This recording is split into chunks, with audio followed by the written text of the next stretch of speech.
Nos acompañan Santiago Ripoll Carulla, catedrático de Derecho Internacional Público de la Universidad Pompeu Fabra, es jefe de la Asesoría Jurídica Internacional del Ministerio de Asuntos Exteriores, la Unión Europea y Cooperación. Fue letrado del Tribunal Constitucional. Y Mónica García Salmones, profesora adjunta en la Facultad de Leyes del Helsinki Institute of Sustainability Science, es investigadora de la Cátedra Álvaro II de la Universidad de Navarra y del Instituto Eric Castren de Derecho Internacional de la Universidad de Helsinki.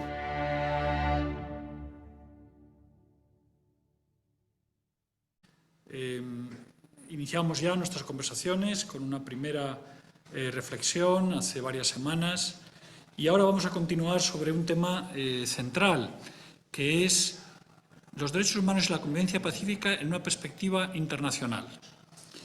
¿Cuál es la contribución de los derechos humanos a la paz en el mundo?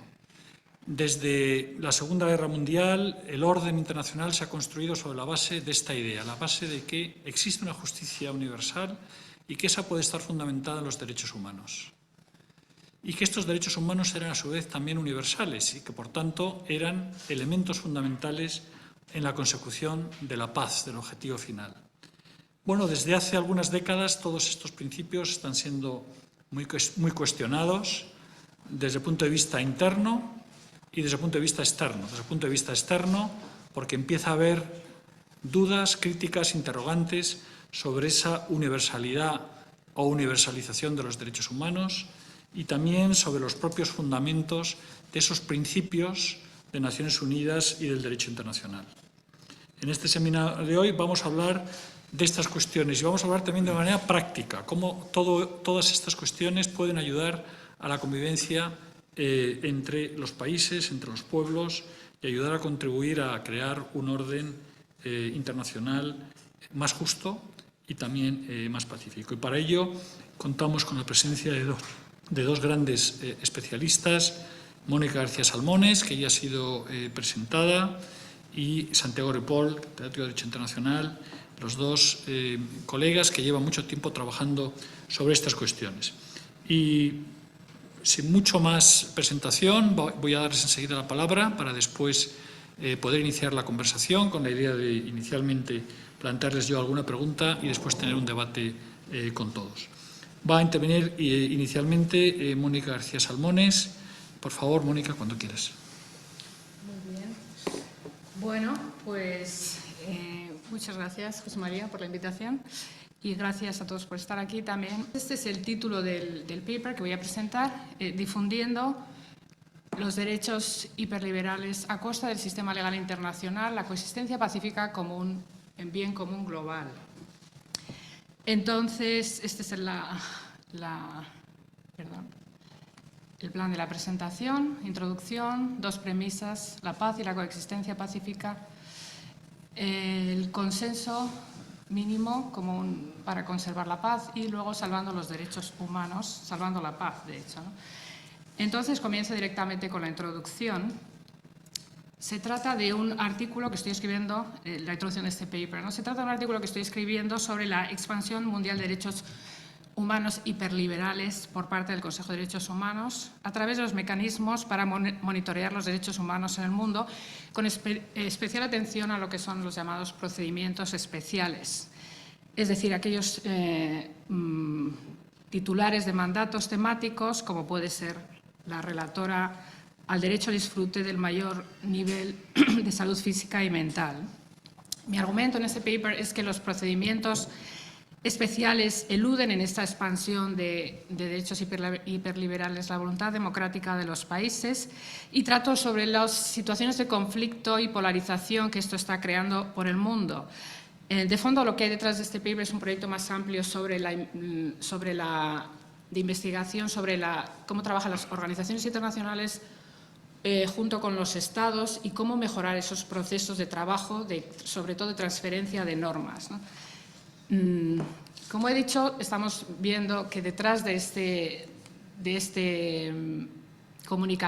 promoción de derechos humanos hiperliberales nos encontramos con situaciones de conflicto, ¿no?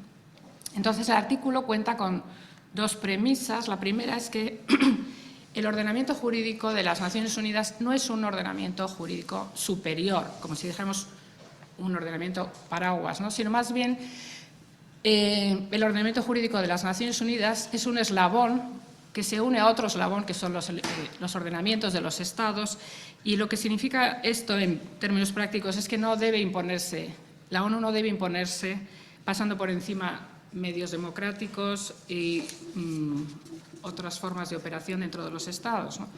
La segunda premisa es el timing o periodización, y es que con relación a las normas creadas por la Unión y por las Naciones Unidas de promoción de derechos en general, ¿no? Derechos humanos en general, el timing es bastante esencial. No es lo mismo la forma en que trabajaba los primeros 20 años, por ejemplo, desde la creación de la ONU, a como ha trabajado, pues estaban bastante bloqueados efectivamente por la Guerra Fría, a lo que pasó después con el momento de decolonización y a lo que está pasando ahora, de hecho, ¿no? Entonces, ahora sí que nos estamos encontrando en una fase en que desde las Naciones Unidas se están promoviendo con más fuerza los derechos humanos. Mi hipótesis en este sentido es que el nuevo empuje, casi se puede decir casi ofensiva desde la ONU para penetrar los ordenamientos jurídicos estatales de los Estados, casi podríamos decir en algunas ocasiones de forma agresiva, está siendo una fuente de conflicto y de caos alrededor del mundo al no respetar los procesos y los tiempos democráticos de los Estados. Por ejemplo, tenemos el caso del Dobbs contra Asociación de Mujeres, o Organización de Salud de Mujeres de Jackson del año 2021. En este caso, los titulares de mandatos de las Naciones Unidas presentaron un amicus curiae en apoyo a los demandados, que era la Organización de Mujeres de Jackson, y firmaban este amicus curiae, entre otros, la relatora especial sobre el derecho de toda persona al disfrute del más alto nivel posible de salud física y mental, la relatora especial sobre formas contemporáneas de racismo, discriminación racial, xenofobia, y el relator especial sobre la tortura y otros tratos o penas crueles, inhumanos o degradantes. Bueno, como muchos sabemos, esta decisión, el caso es de 2021, pero la decisión es del 2022, en junio del 2022, y ahí la Corte Suprema de los Estados Unidos lo que decide es anular Roe versus Wade, porque considera que el derecho al aborto no es un derecho que, tomando la Constitución como debidamente entendida, como ellos dicen, no es un derecho constitucional según la Constitución de los Estados Unidos. Entonces, lo que hace es transmitir la autoridad para regular el tema del aborto al pueblo o, en concreto, a los representantes elegidos, ¿no? Entonces, uno puede estar a favor o en contra de este tema y, de hecho, es lo que vemos aquí, cómo ha sido aceptada la sentencia en Estados Unidos. Hay un 41% del electorado que está… de los ciudadanos. O sea, está a favor de la sentencia, hay un 57% que está en contra de la sentencia. Bueno, yo traigo este asunto aquí porque llama la atención, pensando uno lo que pueda pensar, la posición tan tajante de los relatores especiales de las Naciones Unidas en un amicus curiae que más o menos viene a decir al gobierno de los Estados Unidos que si anula Roe versus Wade va a violar todas sus normas y tratados internacionales que menciona. Tratados internacionales que en ningún momento mencionan el aborto, ¿no? Entonces, es interesante esa posición tajante de las Naciones Unidas en el sentido de poco prudente, me parecía a mí, ciertamente, ¿no? Y se puede decir que esta posición de relatores especiales y de los, de los que firman el amicus curiae es una posición que se está repitiendo como de forzar posiciones ideológicas, pasando por encima del debate electoral. Y en el caso de los Estados Unidos se puede decir que es como el sitio más vivo donde este tema está realmente polarizando a la sociedad, ¿no? Podemos decir que en Europa también nos preocupa el tema de la polarización de la sociedad, pero en Estados Unidos creo que es el tema del país en este momento, la preocupación que existe, ¿no? Porque cómo se está dividiendo el país, ¿no? Y en ese sentido me parecía como digo, poco prudente la posición tan fuerte que toman se toma desde las Naciones Unidas y un poco como saltando por encima del debate electoral con un discurso absolutista de derechos hiperliberales, ¿no? Que de hecho está fomentando conflictos y situaciones de polarización política. Entonces, el discurso absolutista de derechos no contribuye a la paz. Esto me ha ayudado mucho Jamal Green a entenderlo bien, porque se puede decir que los Estados Unidos están un poco de vueltas de esta situación y podemos aprender de ellos, ¿no? Entonces, como dice Jamal Green en este libro, cómo los derechos están haciendo trizas a América, ¿no? Entonces ellos han aprendido ya que hay otros medios políticos para promover el progreso, incluso actitudes progresivas, más que un discurso absolutista de derechos que fomenta este tipo de polarizaciones, ¿no? Entonces, pues es paradójico, ¿no?, que desde las Naciones Unidas se esté fomentando el conflicto porque, como sabemos, lo acaba de mencionar José María, ¿no?, todo el tema la razón de ser de las Naciones Unidas es precisamente la paz, ¿no?, la paz y la coexistencia pacífica, ¿no? Es el primer medio, solo he traído ahí el preámbulo, pero por supuesto no hace falta que lo leamos, ¿no? Pero la paz es el primer medio para promover los derechos, la justicia, la igualdad, las libertades y la seguridad que se pacta en la Carta de las Naciones Unidas. Y los medios que menciona, por ejemplo, en el preámbulo, de 4 medios, 3 medios que se menciona son la paz, ¿no? La paz es el medio que tenemos para conseguir la paz, ¿no? Y en concreto, no sé si se han dado cuenta, pero estoy mencionando la noción de coexistencia pacífica, que es una noción que aparece también en el primer medio, en el preámbulo de la paz, ¿no?, de convivencia pacífica y buena vecindad, ¿no?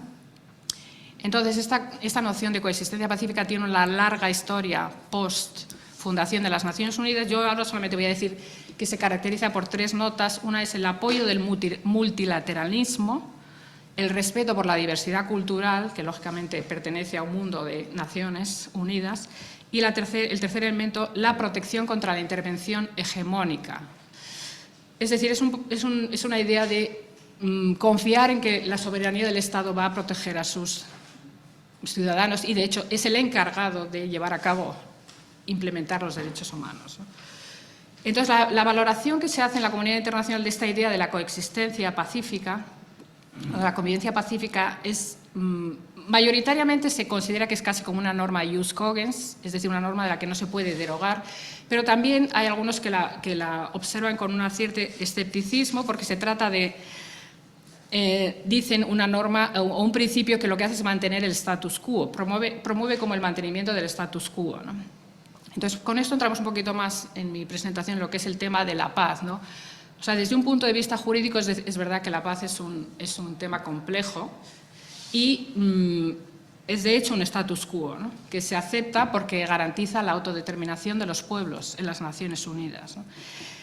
La paz, yendo un poco más allá, se puede decir que es como el aire que respira la constitución de un Estado, ¿no? Con una paz espasmódica, la vida constitucional de un Estado se vuelve también convulsa, incierta, violenta y peligrosa, como vemos, desgraciadamente, en muchos estados hoy en día, ¿no?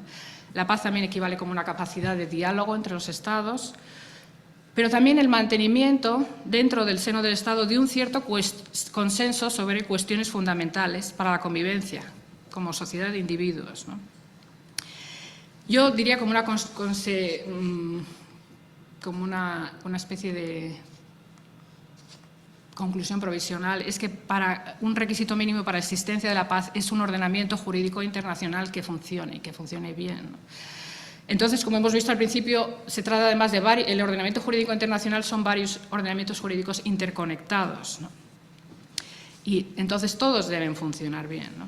En el caso concreto de los procedimientos especiales de los que estamos hablando, pues desde la creación del Consejo de Derechos Humanos en 2006, es cierto que se han fortalecido continuamente y lo que ha permitido que los derechos humanos promovidos desde la ONU penetraran cada vez con más fuerza los ordenamientos jurídicos de los Estados, quizá a veces a menudo yendo más allá del consentimiento de los Estados, ¿no?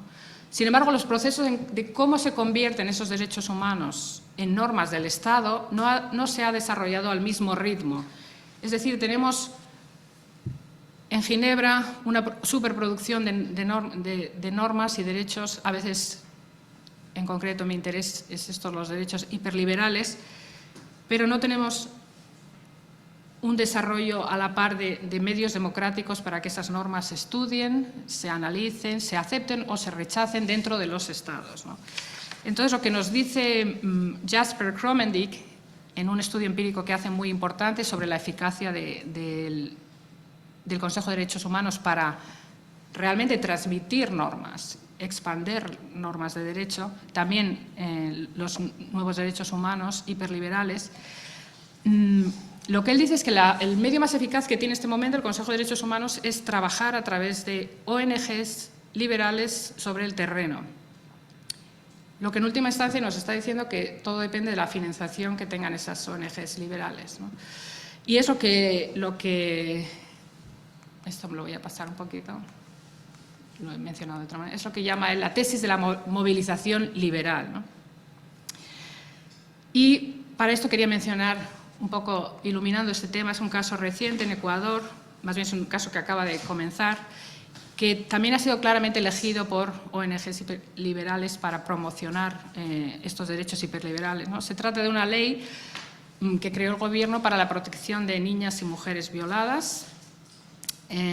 La ley prevé la protección del aborto para las víctimas, también prevé el derecho de objeción de conciencia y entonces, en este caso, el derecho de la objeción de conciencia, perdón, para el personal sanitario, se entiende, ¿no? Entonces, en este caso, también una ONG internacional llamada International Amazon Frontlines, que su razón de ser en principio es defender los derechos indígenas de la tierra, se presenta como el primer litigante en un movimiento de anticonstitucionalidad de esta norma, ¿no? Perdón, inconstitucional de la ley, ¿no? Y lo que hace es solicitar que se eliminen todas las menciones a la objeción de conciencia en la ley. Y lo hace apoyándose en informes y recomendaciones de los procedimientos especiales del Consejo de Derechos Humanos, entre otras normas, ¿no? Entonces, de hecho, el Tribunal Constitucional ecuatoriano ha dictado una serie de medidas cautelares que, de hecho, están prohibiendo la objeción de conciencia. Entonces, aquí vemos de nuevo sembrado el conflicto, ¿no? Sembrada la polarización, como se está viendo por la cantidad de escritos que están llegando al Tribunal Constitucional para decir que pedir, por favor, que se reinstaure ese derecho de objeción de conciencia, ¿no? Entonces, esto me recordaba también un poco lo que dice Jamal Green en su libro sobre la absolutización del discurso de derechos. O sea, un discurso absolutista de derechos y más un discurso absolutista de derechos hiperliberales, lo que hace es como te incapacita para ver la realidad, ¿no? Dice una ceguera para ver la realidad. ¿Cuáles son los verdaderos problemas? Por ejemplo, bueno, no nos vamos a detener mucho más porque no tengo mucho tiempo, pero como dice David Dysenhouse, en una situación de convivencia pacífica, los participantes de un orden jurídico deberían experimentar habitualmente que los principios constitucionales del Estado les representan, ¿no? y que garantizan el bien común, ¿no? Dysenhouse dice que un ciudadano normalmente no debería tener que preguntarse, por lo menos no habitualmente, ¿cómo puede ser esto una ley para mí, ¿no? Eso no es una pregunta que debería darse a menudo en un ordenamiento jurídico que vive en paz, en un Estado que vive en paz, ¿no? Entonces, la amenaza a la paz se produce, y ya estoy acabando, cuando principios políticos y morales ajenos al orden del Estado, con aspiraciones de representar a una ley superior, generada desde las Naciones Unidas, pretende imponerse en ordenamientos jurídicos nacionales, ¿no? Si el Estado resiste esos derechos hiperliberales, entonces a los ojos de las Naciones Unidas se convierte como un Estado paria, ¿no? Es decir, lo empezamos a radicalizar, ¿no? Si no lo hace, entonces se convierte en un Estado hiperliberal. Y la tercera opción que yo veo que es como la que se está dando más es que al resistir dentro del país una parte grande del electorado, el país empieza a dividirse, ¿no? Y empieza un clima de radicalización que es típico de los derechos hiperliberales, ¿no? Que empieza a corroer las instituciones políticas y legales desde dentro, ¿no? Con conflictos abiertos, polarización social y política, ¿no? Entonces, académicos como John Tassiolas, de Oxford, que es, claro, uno de los más expertos en derechos humanos en este momento, ha cuestionado también, ¿no? O sea, los académicos están cuestionando, los expertos en derechos humanos están cuestionando esto desde el punto de vista de un punto de vista pragmático, porque lo que dicen es que esto está poniendo en peligro todo el sistema de derechos internacionales en realidad.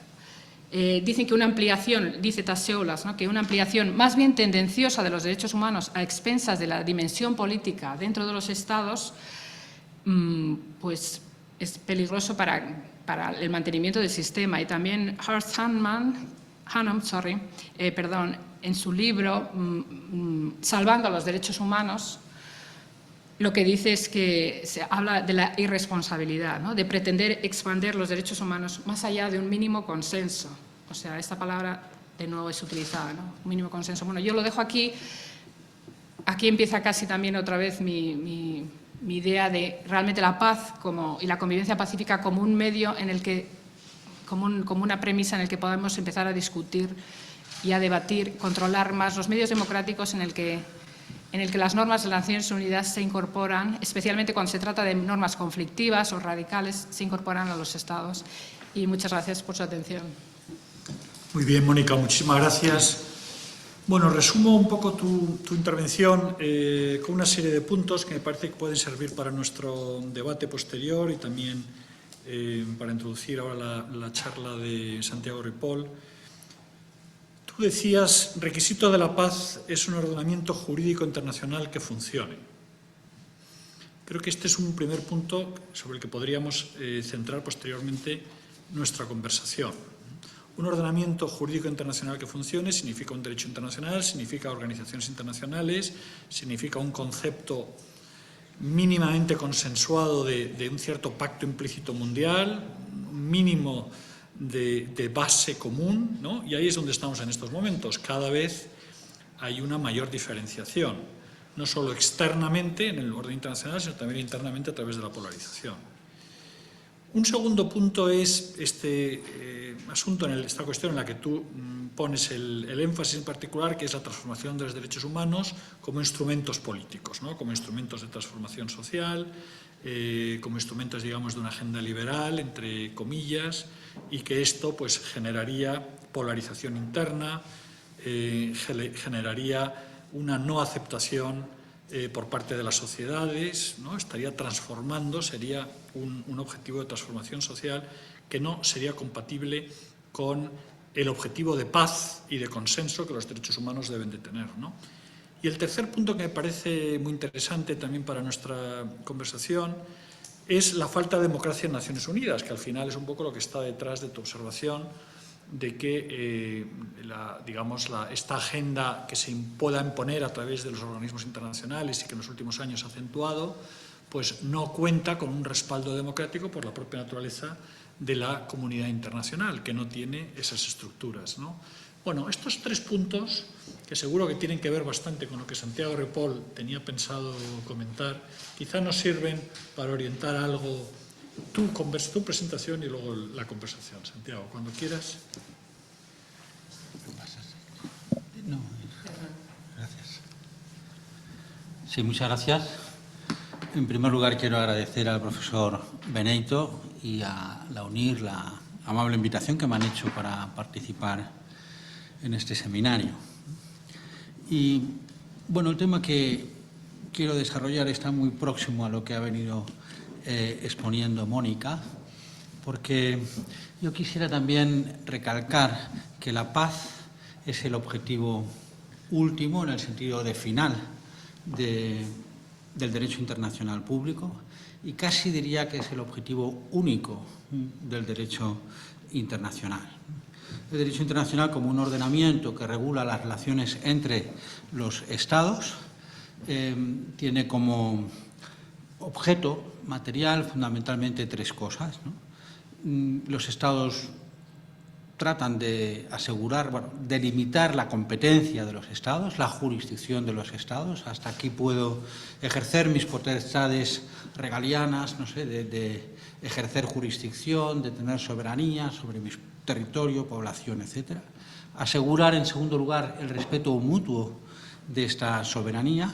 Y tercero, establecer unos medios, ofrecer a los Estados medios para la cooperación entre ellos, a efectos, no sé, de gestionar bienes comunes, por ejemplo, un río internacional, ¿no? Pues las primeras comisiones internacionales, los precedentes, digamos, de las organizaciones internacionales nacieron para gestionar, ¿no?, el uso, la explotación del Rin, del Danubio, por los países por donde transcurre el cauce de este río, o sea, o bien un bien natural, o bien para ponerse de acuerdo sobre el empleo de determinados ingenios o desarrollos tecnológicos. No sé, por poner también un ejemplo inicial, la Unión Internacional de Telegrafía, ¿no? El telégrafo bien podía haberse quedado dentro de las fronteras de los estados y cada uno, y sin embargo inmediatamente se optó por una regulación internacional, y eso exige, pues, armonizar equipos, crear un lenguaje, etcétera, ¿no? Y de la misma manera que ocurre con el telégrafo, ocurre, por ejemplo, con la aviación civil internacional. Si un Estado quiere no sé, participar en el turismo mundial, por ejemplo, necesita tener unos aeropuertos, y estos aeropuertos han de tener determinadas medidas, la pista de aterrizaje, medidas de seguridad, etcétera. Todo eso es derecho internacional. Una parte del derecho internacional, no sé, que podemos llamar el derecho internacional funcional, pero que es de una enorme importancia. Y entonces, dicho esto, yo creo que esto es muy importante para conseguir ese objetivo último de la paz internacional, esa cooperación en los ámbitos técnicos, económicos, sociales entre los Estados, ¿no? Me parece que no sé usar esto.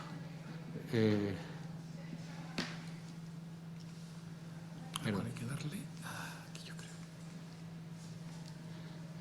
Ahora. Sí, gracias. Si entendemos la Carta de Naciones Unidas como un tratado de paz, porque se aprobó en 1945, acabada la Segunda Guerra Mundial, vemos que creo que se puede plantear de la siguiente forma. En el centro de la Carta de Naciones Unidas tenemos el capítulo 7 de la Carta, ¿no?, que es ese pacto entre los países que están diciendo, bueno, vamos a renunciar de ahora en adelante al uso de la Fuerza Armada, vamos a renunciar porque ha sido un desastre, porque nos ha llevado a una guerra terrorífica, y a partir de ahora hacemos como ese pacto civil, ¿no?, el contrato civil, que renunciamos al uso de la Fuerza Armada.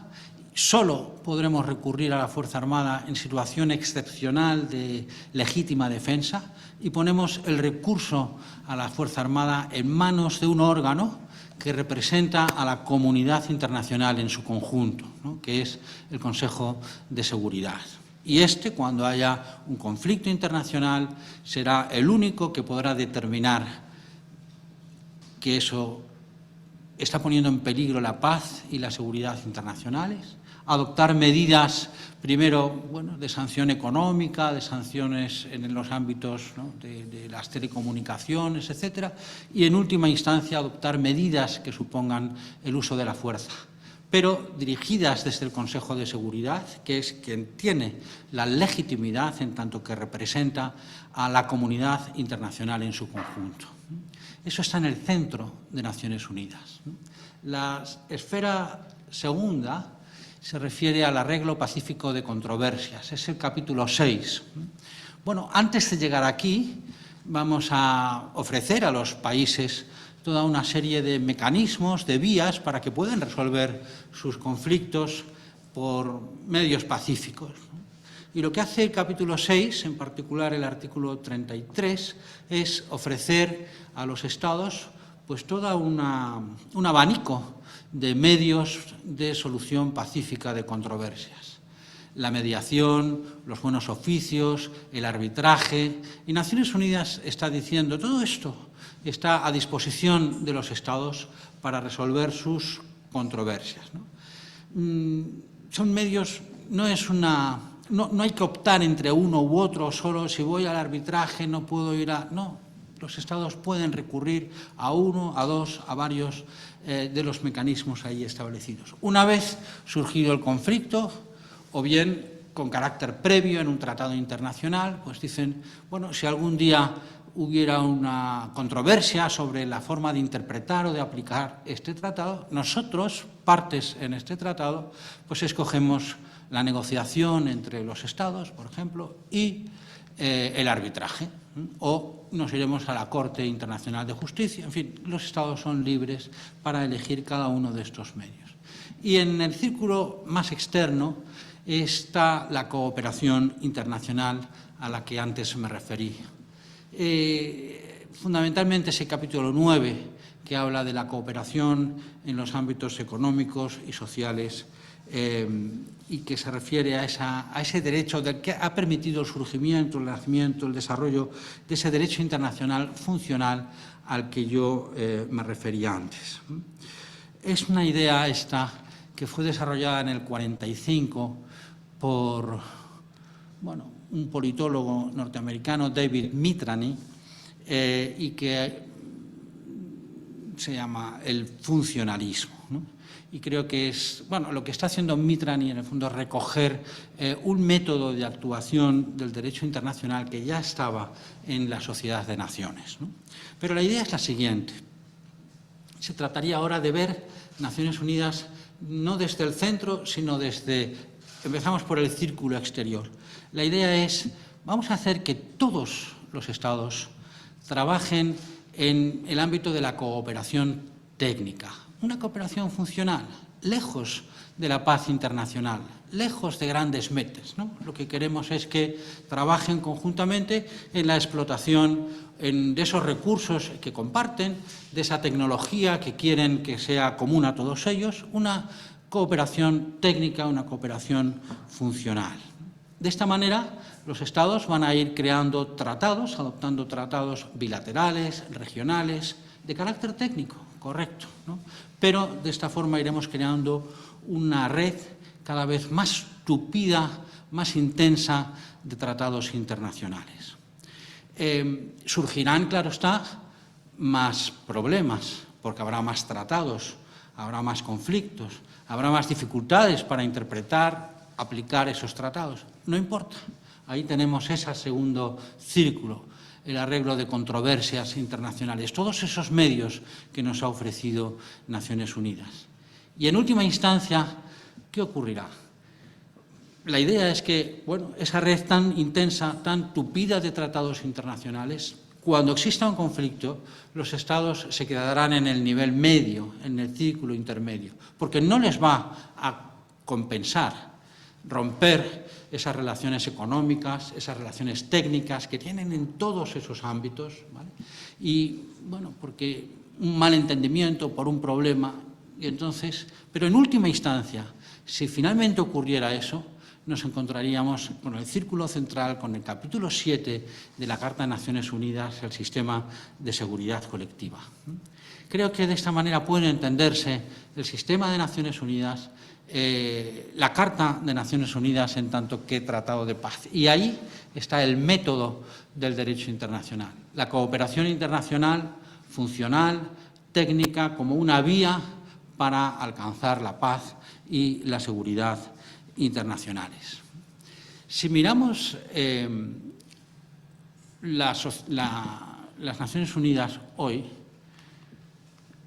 no sé, esa es la idea que estaba expresando. La cooperación entre los Estados nos permitirá ir concluyendo tratados, creando organizaciones internacionales. Todas estas acciones de estos tratados, de estas organizaciones internacionales, están vinculadas a cuestiones muy próximas a los intereses de los Estados, ¿no? Económicas, sociales, técnicas, cuestiones humanitarias, que están comprometidas con valores como la prosperidad, el bienestar, la justicia y, en última instancia, solo en última instancia, como objetivo último de Naciones Unidas, del derecho internacional, la prevención de la guerra, la paz y la seguridad internacionales. Entonces tenemos ahí una cooperación instrumental, o un entendimiento, una comprensión instrumental de la cooperación. La cooperación es un fin en sí mismo, cierto. Está muy bien crear una organización, entre España y Portugal para la gestión de las aguas del Tajo, pero junto a esto, es también un medio para asegurar la paz, la seguridad internacional, esa cooperación, concepción instrumental de la cooperación. Y, en segundo lugar, la cooperación es una realidad irreversible. Poco a poco, tratado a tratado, organización internacional tras organización internacional, se va tejiendo esa red cada vez más intensa de relaciones entre los Estados, que al final hará que los Estados recurran a los medios de solución de controversias recogidos en los propios tratados, ¿no? Y no acaben en un conflicto internacional. Pues bien, los derechos humanos, ¿dónde los situamos en todo esto? En el escalón externo, ¿vale? Los derechos humanos son expresión de esa cooperación internacional, cooperación entre los Estados en los ámbitos técnicos, sociales, en este caso social, de protección de los derechos humanos. Y cabe recordar, aquí ya se ha expuesto, los derechos humanos no son un objetivo principal del derecho internacional, ¿vale? Son un medio para conseguir ese objetivo final del derecho internacional, ¿no? En principio, el derecho internacional no contemplaba siquiera la protección internacional de los derechos humanos. Antes de la Segunda Guerra Mundial, la Sociedad de Naciones, tenía algunas normas sobre protección de derechos humanos, pero el fundamento, la vía fundamental para proteger los intereses de los individuos era a través de la acción de los Estados, la protección diplomática. Un nacional mío tiene determinados problemas en el territorio de otro Estado, y yo puedo interesarme por la suerte de ese nacional mío, ¿no? Y ejercer determinadas funciones diplomáticas, interesarme ante los órganos del otro Estado, ir incluso a la jurisdicción internacional, etc., la protección diplomática. Pero es el Estado que hace suyo los problemas de uno de sus nacionales, ¿no? Relaciones Estado a Estado. Eso es lo que fundamentalmente realiza la Sociedad de Naciones. Introduce algo nuevo, que son los tratados de minorías. Después de la Primera Guerra Mundial, se recompone, se redibuja, ¿no?, el mapa geopolítico en Europa, y claro, se cae el Imperio Otomano, el Imperio Austrohúngaro, hay redistribución de fronteras, y como consecuencia de ello, ¿qué ocurre? En estados tradicionales, en nuevos estados, se han creado bolsas muy importantes de minorías étnicas, lingüísticas, sociales, y lo que hace la Sociedad de Naciones exactamente, ¿no?, los estados dicen, ahí hay un foco que puede poner en peligro la paz internacional que acabamos de construir, y entonces impone a los estados, a través de tratados que se celebran y que se firman en Versalles y también después, una serie de obligaciones. Los estados en cuyo seno haya una minoría tienen determinadas obligaciones de reconocer esas singularidades, de respetar esas singularidades, etcétera, etcétera, ¿vale? Eso se vincula a la Sociedad de Naciones, porque el Consejo de la Sociedad puede realizar determinadas intervenciones a petición de los estados respecto de esas minorías o de cómo respetan esos tratados internacionales. Eso es lo único que hace la Sociedad de Naciones. Y entonces, en el 45, después de la Segunda Guerra Mundial, una vez se ha visto todos los desastres, ¿no?, de la guerra en materia de protección. Lo que se descubre en Naciones Unidas, en el 45 es el Estado puede ser el principal enemigo de sus nacionales, porque la idea que estaba en ese derecho internacional de la Sociedad de Naciones, el derecho internacional clásico, es nosotros no regulamos la protección de derechos humanos. Eso le corresponde al Estado. El Estado tiene, el mejor título jurídico para proteger los derechos humanos, que es la soberanía. Y dos, tiene el mayor interés, es la protección de sus nacionales, de quienes viven en su territorio. Por lo tanto, no vamos a entrar en cuestiones de derechos humanos, ¿no? Pero en el 45 esto se cambia. En el 45, visto toda esta situación, Naciones Unidas dice: vamos a trabajar en la protección de derechos humanos, a promover la protección de derechos humanos. La Carta de Naciones Unidas no exige, para ser miembro de Naciones Unidas, ser un país democrático o un país respetuoso de los derechos humanos, ¿no?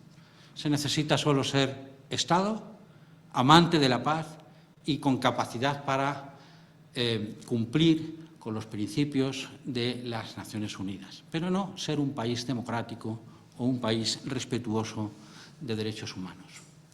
Y entonces lo que hace Naciones Unidas es recurrir a ese método para la promoción y protección de derechos humanos, recurrir a ese método de protección funcional, ¿no?, de cooperación funcional. Y está situando en manos del Consejo Económico y Social, o sea, en el tercer eslabón, la promoción de los derechos humanos. Y entonces la Carta obliga a los órganos de Naciones Unidas a promover la protección de derechos humanos. Obliga, repito, a los órganos de Naciones Unidas, no a los Estados. A los Estados les dice: tenéis la obligación de cooperar con esos órganos de Naciones Unidas en la promoción de los derechos humanos.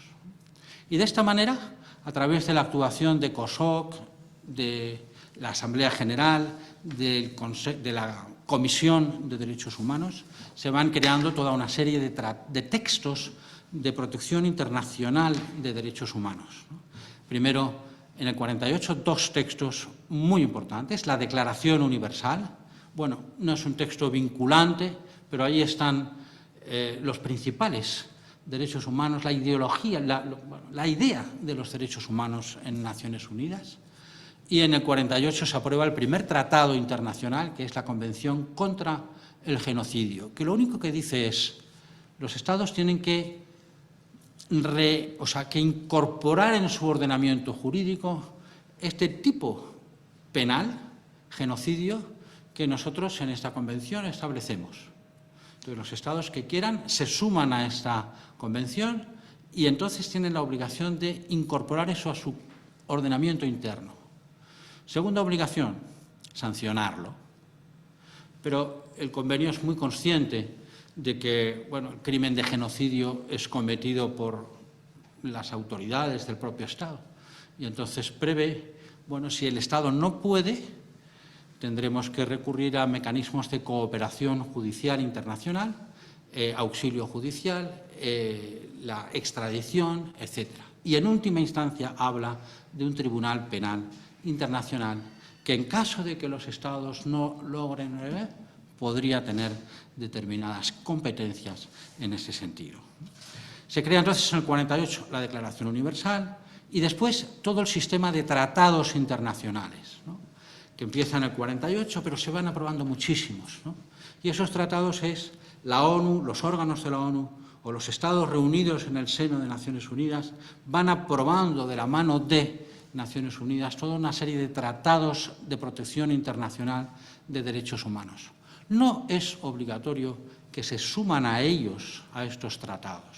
Ahora, si se adhieren a esos tratados, tienen determinadas obligaciones de cumplir esas obligaciones, de respetar esos derechos y libertades, incorporarlos a su derecho interno, asegurar que se respeten, asegurar que los particulares tengan un recurso ante eventuales violaciones.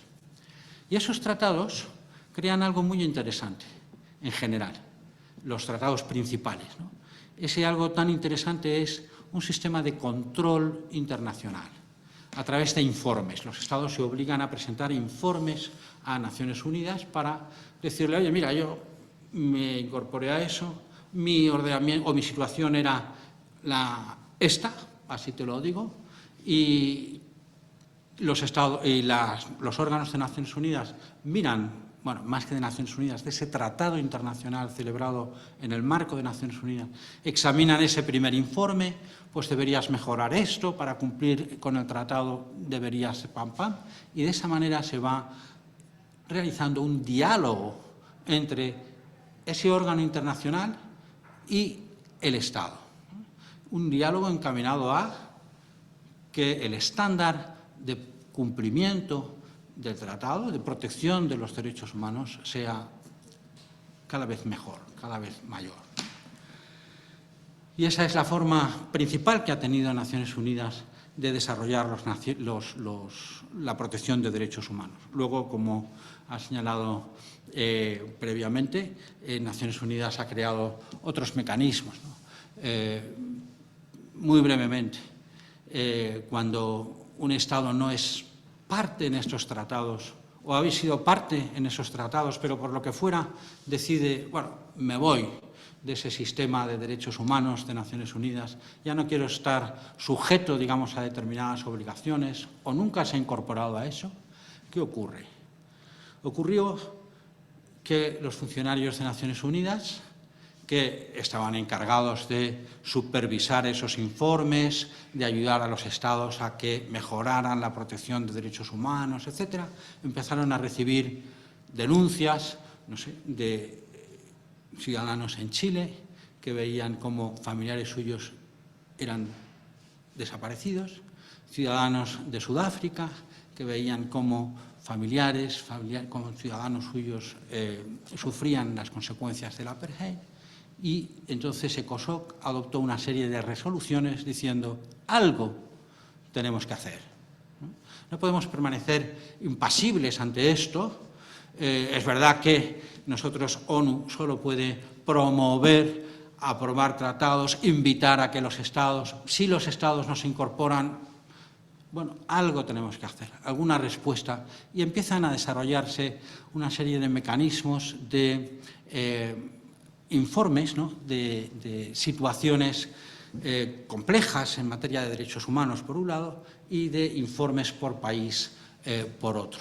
Pero aquí Naciones Unidas trabaja, requiere para entrar en ese país, etcétera, pues el consentimiento del Estado. Pero todo este sistema lo que ha permitido, sin duda, es una mejora indudable de la protección de los derechos humanos en el mundo, ¿no?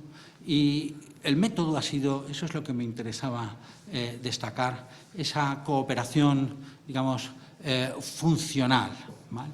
Y sin duda la protección de derechos humanos es un factor importante para conseguir ese objetivo último de la paz y la seguridad internacionales. Muchas gracias.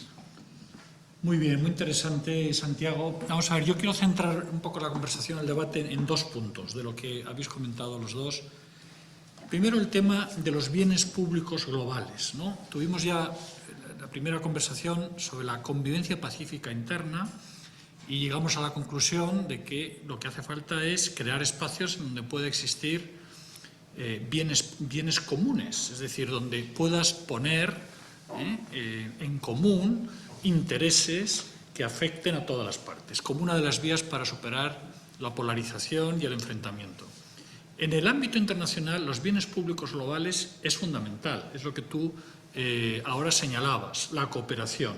A través de ese entramado de tratados y de cooperación aparentemente funcional, has generado un instrumento que ayuda a la paz, porque efectivamente es la mejor prevención del conflicto. Cuando los Estados están colaborando y cooperando y dependen unos de otros, pues la posibilidad del conflicto es menor, ¿no? Esto en el origen es muy, digamos, del liberalismo clásico, ¿no? Y luego de finales del XIX y posteriormente el funcionalismo, como tú apuntabas. Pero hay, por tanto, primer tema, bienes públicos globales. ¿Y cuáles son esos? Bueno, por supuesto la paz, pero bueno, la paz cada uno lo entiende de una manera distinta, ¿no? Entonces, ¿cuáles son los bienes que nos podrían ayudar? Por ejemplo, hoy en día con China, pues está claro que la cooperación en el tema de la lucha contra el cambio climático es algo que nos interesa a todos, a ellos en primer término, porque son los mayores generadores de gases de efecto invernadero y, por tanto, necesitan participar de la colaboración internacional. en realidad se trataría de identificar, y eso se ha hecho, cuáles son esos bienes comunes globales y ver dónde podemos desarrollar cooperación por encima de las diferencias ideológicas, políticas, de sistema, etc. Un poco volviendo al origen de la idea de la cooperación funcional. Y el otro punto que está en la crítica que hace Mónica y que también es muy interesante y que tú apuntabas muy sutilmente, pero que está ahí, ¿no? La contradicción entre Naciones Unidas basada en la coexistencia pacífica, que eso es el origen, y Mónica insistía sobre ello, y Naciones Unidas convertido, lo que le ha ocurrido a partir de los años 90 con la globalización del intervencionismo liberal, es decir, hay un momento en el cual el triunfo, digamos, del sistema liberal democrático, o aparente triunfo, lleva también a que las organizaciones internacionales se imbuyen de esta idea de que, por ejemplo, los derechos humanos tienen que ser aceptados por todos los países, ¿no? Cosa que no estaba en el origen en Naciones Unidas. Por eso cuando China o Rusia u otros países se quejan de una especie de intervencionismo, ¿no? Desde el mundo occidental, sobre todo desde Estados Unidos, en una interpretación única de cómo tiene que ser el orden internacional, en parte tienen razón. Es decir, de la misma manera que tenemos que generar unos bienes públicos globales que sean neutros y que no sean ideologizados, políticos, de sistema, también debemos de volver un poco quizá a esta idea de un respeto a los sistemas políticos nacionales, que en términos de la crítica que hacía Mónica es un respeto a las características de las sociedades nacionales y de las sociedades particulares, ¿no? Quizá esto nos ayudaría a avanzar en la obtención de la paz, ¿no? Tener en cuenta y respetar algo más lo que estaba en el origen de Naciones Unidas, que es los sistemas propios. Nosotros no queremos imponer un sistema único. Es verdad que la situación política entonces era distinta, pero la situación política de hoy también es que nos lleva a generar este tipo de equilibrios que son funcionales, neutros, ¿no? Y ahí el derecho internacional, que es una técnica, y tú como director hoy en día de la Asesoría Jurídica Internacional ves todos los días cómo el derecho es un instrumento técnico que genera resolución de conflictos, ¿no? Tiene que tener esa función. Entonces, me gustaría vuestra opinión sobre estos dos temas, bienes públicos globales y la coexistencia pacífica como un principio fundamental que quizá está siendo desbordado por esta especie de intervencionismo liberal de los derechos humanos o en general, de tener que adaptar la democracia de acuerdo con el sistema pensado por una determinada parte del mundo, no el conjunto, ¿no? del mundo. Quizá empezamos por Santiago y luego Mónica. Pues sí, muy buenas preguntas y consideraciones. Sobre la primera cuestión, bienes públicos globales, ¿cuáles podrían? Bueno, a mí me parece que hay cuestiones que sin duda están en la agenda internacional y que requieren una actuación de carácter transnacional, que en la medida en que se advierte que todos los Estados se ven afectados por esa cuestión, es posible vertebrar un mecanismo de cooperación en ese ámbito, ¿no? Cuestiones como, no sé, la protección, primero sobre determinados bienes que son comunes o que están ajenos, digamos, a la soberanía exclusiva de un Estado, ¿no? El uso de la alta mar, la protección del medio ambiente en alta mar, por ejemplo, que ahora se está debatiendo en Naciones Unidas y probablemente se apruebe en fecha próxima un acuerdo internacional universal, digamos, sobre esta materia. Pero hay cuestiones cuestiones que no se refieren a un único bien, sino que tienen un carácter transversal, ¿no? Transversal, efectivamente, gracias, como la protección de medio ambiente, o más tangible quizás la protección de la salud humana, ¿no? La crisis de COVID nos ha puesto en la frente la necesidad de actuar en este ámbito, ¿no? Y cómo la comunidad internacional, en un determinado momento, enfrentada prácticamente como objetivo último o único a esa cuestión, ha sabido reaccionar de una manera pronta, porque ha conseguido, efectivamente, que en el plazo de X tiempo, muy breve, se pueda resolver una pandemia que podía ser, y ha puesto en marcha, digamos, la cooperación científica, la vacunación, etcétera. Ese es un ejemplo, me parece, bueno de cuanto estamos diciendo, ¿no? Pero la salud humana en un concepto más amplio. O otra cuestión es el hambre, ¿no? El reparto de los alimentos. Hoy es otra cuestión que también es importante, y que en esta crisis de Ucrania estamos viendo que es posible, cuando te centras en una cuestión concreta, que hay interés por las partes. Bueno, pues ese tratado sobre los cereales, ¿no? Pues se aprobó, está siendo aplicado con sus dificultades, etcétera, se renueva, ¿no? Y ese podría ser un ejemplo bueno de esto que manejamos ahora como bien público global, ¿no? Hay otros, no sé, la gobernanza en Internet, etcétera, pero eso me parece que... El agua, quizá, ¿no? ¿Perdón? El agua, efectivamente. Pero estos dos creo que pueden ejemplificar bien, creo, la idea que estamos tratando, ¿no? de ilustrar. Sobre este tema, Mónica.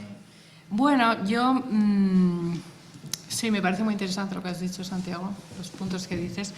Entonces, otro asunto quizá también para mí es el tema de cuál es el momento geopolítico actual, que está cambiando también, desgraciadamente. Bueno, no sé si desgraciadamente o no, pero está cambiando bastante, ¿no? Entonces, en este momento hay que tener en cuenta también la gran ambigüedad del derecho internacional, que es muy técnico, pero es muy político, ¿no? Y, pues, no sé, me parece realmente, lo has dicho tú en tu pregunta mismo, lo que sería como un buen bien común global, es volver a las raíces de las Naciones Unidas, ¿no? Volver a esas raíces de buscar la paz, porque vemos que como superproducción de normas o intentos de intervención por todo el mundo tiene, desgraciadamente, también una faceta ambigua. Se intenta quizá con buenas intenciones, pero tiene a veces unos efectos muy negativos para el desarrollo de los países, tanto intervencionismo externo desde las organizaciones internacionales. Entonces, considerar esas ambigüedades es interesante para saber hasta qué punto hemos realmente de volver a unos mínimos de consenso, unos mínimos de principios, también respecto a China, digo, porque China tiene estas ideas de la convivencia pacífica, pero siempre hay un tema ambiguo, ¿no? Bueno, a mí es lo que me parece. Que quiero decir, como un gran superpoder, siempre tienen ese uso ambiguo del derecho internacional, porque eso que corresponde a un gran poder, ¿no? Un superpoder. Sí, me parece casi el movimiento pacifista de hoy en día sería volvamos a las raíces, que es más bien un movimiento realista en el fondo, political realism, ¿no? Pero no sé qué diría. Sí. Y la segunda pregunta, Santiago, el tema de la coexistencia pacífica, es decir, el respeto, es decir, esta especie de intervencionismo de los, ¿no? liberal, la nueva interpretación de los derechos humanos, la universal, el traslado de la democracia, ¿no? Es decir, como única forma de gobierno posible, ¿no? Eso también es un tema, en realidad, que no está al principio de Naciones Unidas, aunque, ¿no? hay un mayor respeto porque los aliados son los aliados y tienes un sistema distinto, ¿no? Efectivamente. Yo creo que, bueno, traté de señalarlo antes, que para ser miembro de Naciones Unidas no hay que ser ni de país democrático ni país respetuoso de derechos humanos, ¿no? El entendimiento es que, bueno, cada país posee sus circunstancias, su sistema político, económico, etcétera, y a partir de ahí, pues lo que vamos a hacer es tratar de resolver problemas, de reconocernos nuestra existencia y, bueno, y cooperar en las cuestiones que sean esenciales y más allá en la consecución de determinados bienes, ¿no? y de determinados aspectos que nos interesen a todos, ¿no? Eso me parece que es lo que está en la Carta y lo que está antes en la Sociedad de Naciones, por ejemplo, ¿no? en el Pacto de la Sociedad de Naciones, ¿no? Sobre los derechos humanos, si me permites, hay una cuestión que a veces lo estamos planteando como si tuviera un componente ideológico, una carga ideológica tremenda, ¿no? Como si fuera, bueno, no sé, puede que lo tienen sin duda, o en sí mismos los derechos humanos no tienen ese componente ideológico, ¿no? La Declaración Universal, por ejemplo, es un perfecto ejemplo de que puede hablarse de derechos humanos como un mecanismo para conseguir la paz, pero ¿por qué? Estamos trabajando en pro de la dignidad de la persona humana. Si nos centramos en eso, quedaría perfectamente circunscrita la idea de derechos humanos, ¿no? La Carta es la Declaración es un instrumento increíble que se hiciera en 1948, ¿no? Ya empezaba a haber la Guerra Fría, las primeras distensiones, etc. Y, sin embargo, lo que hizo la Comisión de Derechos Humanos fue reunir a filósofos durante 15 días en Naciones Unidas, en París, durante 15 días, para ver las diferentes filosofías de los países que existían, las ideologías que existían en ese momento, ¿no? Países representantes de Europa Occidental, de Norteamérica, de América Latina, de Asia, indígenas, musulmanes, indios, hindúes, musulmanes, etcétera, todos trabajando, debatiendo durante unos días allá, ¿no? Y llegaron a un acuerdo. Estos serían los aspectos fundamentales para respetar la dignidad de la persona humana. Y consiguen otra cosa muy importante, es que permite quitar esa carga ideológica a los derechos humanos. Es la idea de dignidad, ¿no? No vamos a decir, como dijo la Declaración de la Revolución Francesa, que es la razón lo que me lleva a respetar los derechos de los ciudadanos. O como hace la Declaración de Virginia de Estados Unidos de 1776, es Dios, la idea de Dios, la razón, Dios, todo eso fuera, ¿no? Lo que hace que tengamos que respetar los derechos humanos es la idea de dignidad de la persona humana, ¿no? Y a partir de ahí, pues se recogen. Entonces, podemos entender que derechos humanos, pueden tener ese componente neutro, ¿vale? No necesariamente una carga ideológica que, por ejemplo, por decir algo, también en el 50 ya existía. El Consejo de Europa, por ejemplo, se crea en el 48, ¿verdad? Pero como una forma de decir, nosotros somos democracias liberales, democracias que respetan los derechos humanos, ¿no? Y creamos esta organización para proteger estos derechos humanos frente al expansionismo soviético, etcétera, etcétera, ¿no? O sea que siempre han tenido ese doble entendimiento, y eso está también en los orígenes del sistema mundial, pues 45 son esos orígenes, ¿no? Pero esa doble perspectiva me parece que es importante señalar. Interesante introducir el elemento de que los derechos humanos también han sido, en cierto sentido, un espacio de comprensión y de acercamiento. Es decir, que en las últimas épocas o en determinadas decisiones haya una interpretación intervencionista liberal, vamos a llamarlo así, ¿no? No quiere decir que en un momento dado, basándose en la idea de dignidad humana, no hayan sido en realidad un marco de convivencia, ¿no? Que deberían volver a ser, ¿no? Lo que pasa es que hemos entrado en una dinámica de multiinterpretación, pluralismo, ya incluso la idea de dignidad, ¿no? No genera un consenso suficiente porque hay diferentes concepciones e interpretaciones, pero sí que valdría la pena volver, estamos hablando de volver a las raíces, volver también a esta raíz de la idea de dignidad de la persona humana, ¿no? Que recabaría consensos de prácticamente todo el mundo, desde luego todas las religiones y prácticamente todas las culturas, ¿no? Y en torno a ello volver quizá a revitalizar la idea de los derechos humanos como un marco de convivencia y no un marco de enfrentamiento, que es lo que apuntaba Mónica, ¿no? Bueno, nos ayudan las preguntas de los participantes a aterrizar un poco nuestra conversación.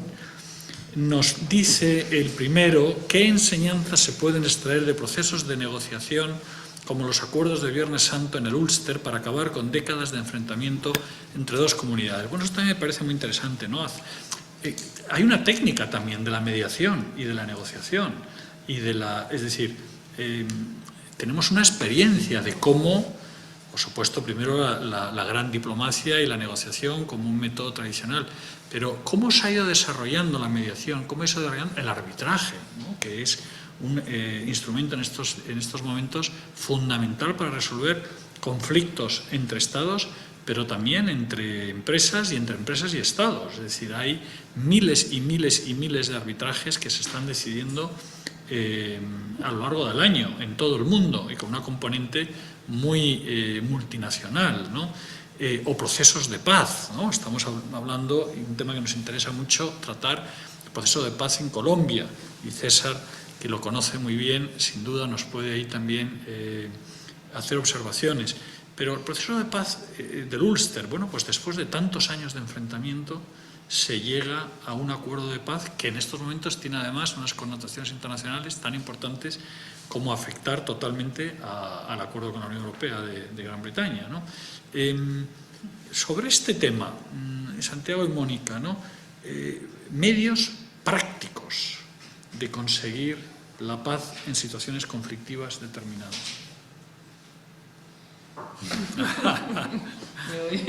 No, sí, realmente yo pienso que el tema de dar los tiempos a los procesos es bastante importante, ¿no? Justo un proceso de paz después de muchos años en una situación que parecía que jamás se hubiera resuelto, ¿no? Y esto quizás es lo que, volviendo al tema de los derechos humanos, es lo que se puede echar en falta en ese respeto de los tiempos, de los procesos. Y nada, en Finlandia, por ejemplo, tenemos con mucho orgullo el Premio Nobel de la Paz a Martti Ahtisaari, ¿no? Era un gran negociador, gran mediador, que sabía escuchar todas las partes, sabía hablar. Está claro que eso es un medio estupendo, realmente, ¿no? Escuchar, dar tiempo. Por otro lado, yo también quería responder un poquito a lo que has dicho, Santiago, del tema de los derechos humanos, algo neutro. Hombre, también me parece que también es bueno aceptar los derechos humanos como algo que es ambiguo. No necesariamente que sea malo, pero tienes una naturaleza ambigua. O sea, por un lado son claramente individualistas. Es la protección del individuo, ¿no? Y esto puede, a veces, en muchas otras culturas, ser una fuente de rechazo, ¿no? Aunque, claro, a todos los que hemos nacido en el Occidente, pues nos parece fundamental, ¿no? O sea, que es que yo primero, ¿no? O sea, o yo primero, o más bien yo soy importante, ¿no? Y además tiene una fuerte también tradición judeocristiana, de hecho, ¿no? El individuo delante de Dios, ¿no?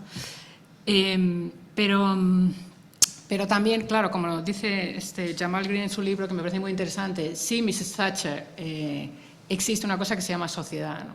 Entonces, a veces esa ambigüedad en los derechos humanos, como a veces pueden desintegrar, ¿no? Corroer sociedades por ese individualismo.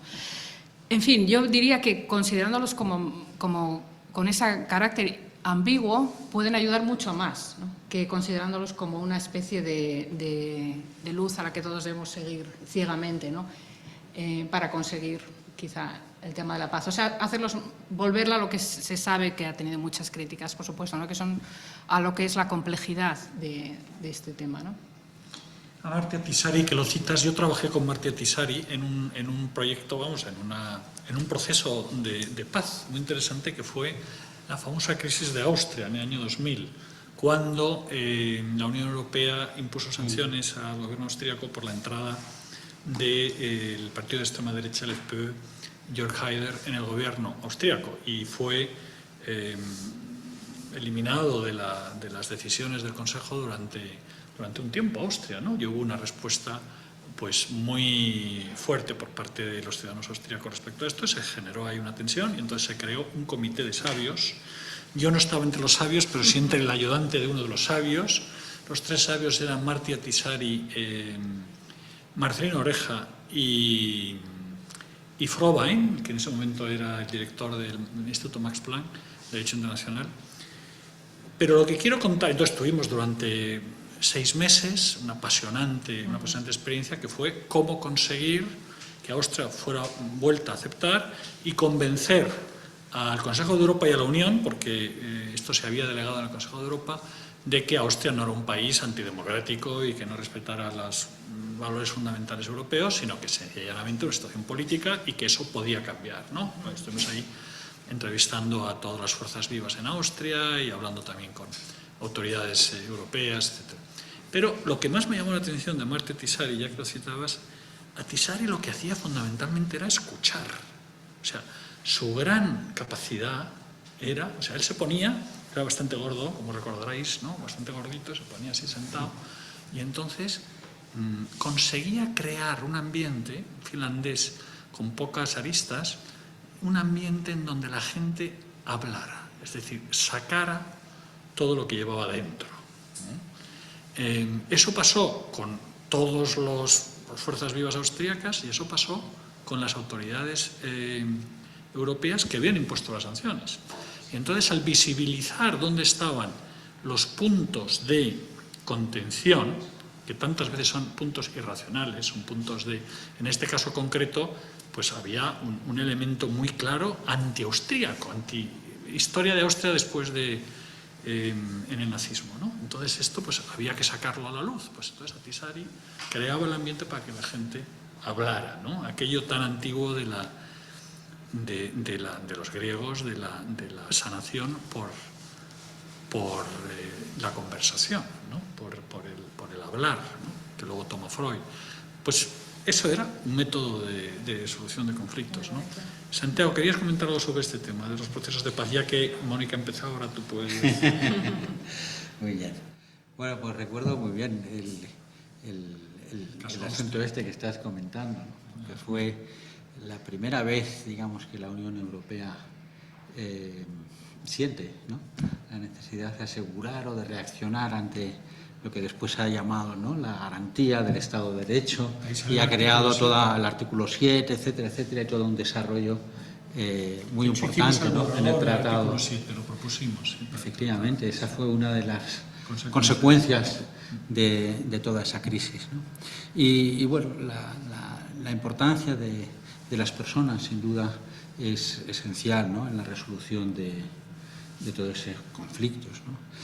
Antes mencioné en mi exposición los casos de Chile, de Sudáfrica, de la apartheid, etc. Bueno, pues son temas que se han resuelto. Lo que quiero poner de manifiesto es que el derecho internacional, a través de, por un lado, la imposición de sanciones que están llevando al Estado a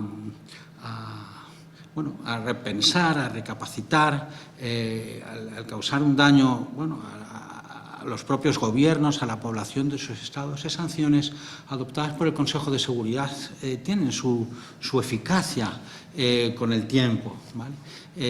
Claro, esto ha ido mejorándose por parte de Naciones Unidas, ahora son sanciones mucho más precisas, dirigidas a los dirigentes, a determinadas personas, pero eso es sin duda importante. La acción colectiva de Naciones Unidas desde un punto de vista de sancionador, ¿vale? Pero junto a esto y el peso político, la importancia de determinadas figuras políticas, pues el disponer de toda una serie de medios, pues por ejemplo esos mecanismos de Naciones Unidas que están de derechos humanos que me refería antes, ¿no?, y que antes comentábamos. Hombre, pues hay una observación internacional, una mirada internacional de hombre, por favor, que esto tienes que parar, eso genera también una cierta presión y después, bueno, pues la voluntad, obviamente, de entendimiento, que a lo mejor solo se produce por el cansancio, ¿no?, de una de las partes o de las dos partes en eso, ¿no? Pero sí que los conflictos, aunque requieren su tiempo, pues se van resolviendo, ¿no? Antonio Cassese, que fue, bueno, un profesor de Derecho Internacional italiano, muy de primerísima, un primer espada, ¿no? Y además luego fue presidente del Tribunal para Yugoslavia, ¿no?, si no recuerdo mal. Bueno, tiene un libro que yo me permito recomendaros en este contexto. Quizá ha quedado ya un poquito anticuado, no lo sé, pero se llamaba los derechos humanos en el mundo contemporáneo, en su versión en español. Es un libro, no sé, de los años 80, pero que tiene la gracia, para mí, de partir del examen de cuestiones concretas, ¿vale? O sea que empiezo del caso y pam, pam, pam, voy escalando a la construcción teórica que hay detrás, ¿no? Y, por ejemplo, uno de los capítulos empieza hablando del asunto Nestlé, ¿no? Y de las multinacionales, que los de Nestlé estaban comercializando leche en polvo, me parece, en África, materna, para los niños, para sustituir la leche materna, y se morían niños. Y claro, no habían caído en que no haya agua corriente, que los pozos, etcétera. Entonces se les impuso una demanda contra Nestlé. Y a partir de ahí construye algo que señalabas antes, ¿no? Cómo las multinacionales o las empresas, etcétera, ahora ya no pueden vivir al margen de la cuestión de los derechos humanos o de los intereses de la sociedad o de la sociedad internacional inclusive, ¿no? O sea que este es un libro que a mí me gustó particularmente y que ahora menciono porque Cassese, hablando de esto, dice que sí, el tiempo de los derechos humanos es largo, ¿no? A lo mejor 2, 3 generaciones, ¿no? Pero que al final los conflictos acaban resolviéndose. También dice, no nos hemos de conformar con esto, claro, pero hemos de actuar para que no sea así, ¿no? Pero él calibraba en esto que sí, que requieren, lo ha señalado antes, un tiempo, ¿no? Para dar tiempo a los procesos de paz, me parece que decías. César, no sé si en este contexto te apetece comentar alguna cosa, también aterrizándonos en casos prácticos. Quisiera comentar dos puntos. Uno, tal vez en las últimas décadas, especialmente después del 2001, a raíz de los ataques terroristas en Estados Unidos y que han derivado en otros ataques terroristas, Naciones Unidas y en concreto el Consejo de Seguridad han quedado como descolocados. Y a eso se le une lo que se ha señalado aquí, de tal vez querer imponer un sistema único en otras cosas, o en ese mismo discurso de derechos humanos universales, y donde se han querido meter muchos derechos y poco se habla de responsabilidades. Y creo que eso es parte de la crisis que tiene hoy el Consejo de Seguridad de Naciones Unidas frente a Ucrania, Rusia, que es patético. Y es un tema que es clamoroso para la comunidad internacional frente a los tiempos, a las acciones, al conocimiento. Ese como un primer punto. Y creo que también ese afán de querer unificar esa carta de derechos, de toda clase de derechos en África, en América Latina en concreto, también lleva a una supremacía imaginaria en la política interna de muchos países.